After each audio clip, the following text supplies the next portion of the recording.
Welcome to Hanash Heritage. After Spain left, the Philippines became an American colony for 48 years, and various transformations occurred in the country. In today's Hanash, I want to ask three amazing women what is the greatest contribution of America to the Philippines. As an educator, I definitely stand with education. Enhancing various public schools made education free and accessible to many underprivileged Filipinos. Some of these public schools include the University of the Philippines and Philippine Normal University. Americans even offered elementary, high school, and college courses for Filipinos to ensure that they have the opportunity to land stable careers.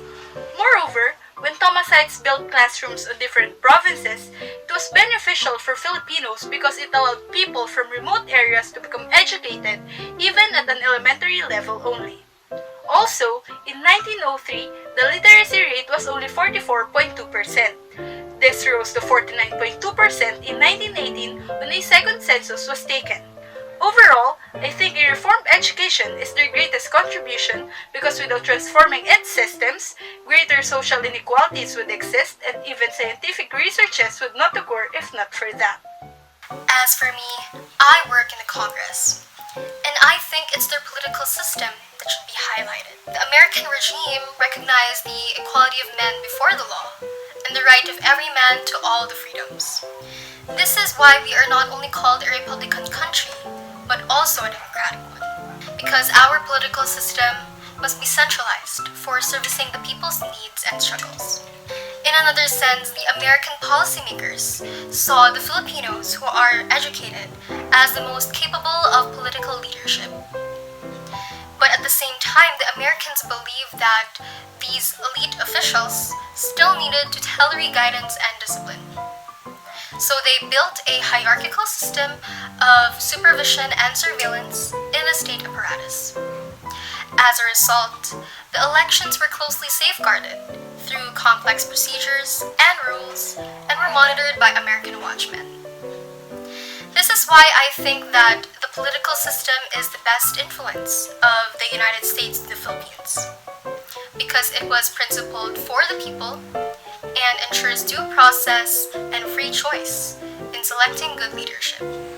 As a writer, I think that language and literature are the best influence America gave to the Philippines. They have mandated the use of language in schools, which later can springboard them in communicating better and making business relations in the global platform.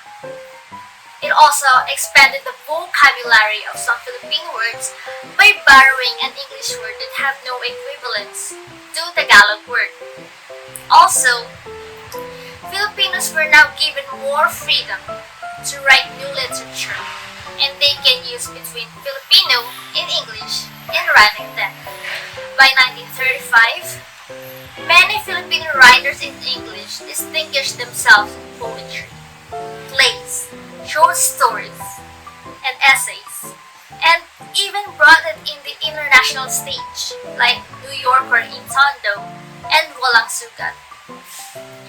Yeah, all in all, I think that language and literature are great influencers to the Philippines because it somehow became an avenue for Filipinos to express themselves, showcase their talent worldwide, and recognize their creative thinking. Ultimately, what we're getting from this is that although the American colonization may not be perfect, it still somehow played an integral role in forming the modern identity of Filipinos and shaping different systems in today's society, culture, and politics. Now, how we utilize their influences to contribute to the Philippines' growth and development in culture and economy is what truly matters. Thank you for joining Hanash Heritage.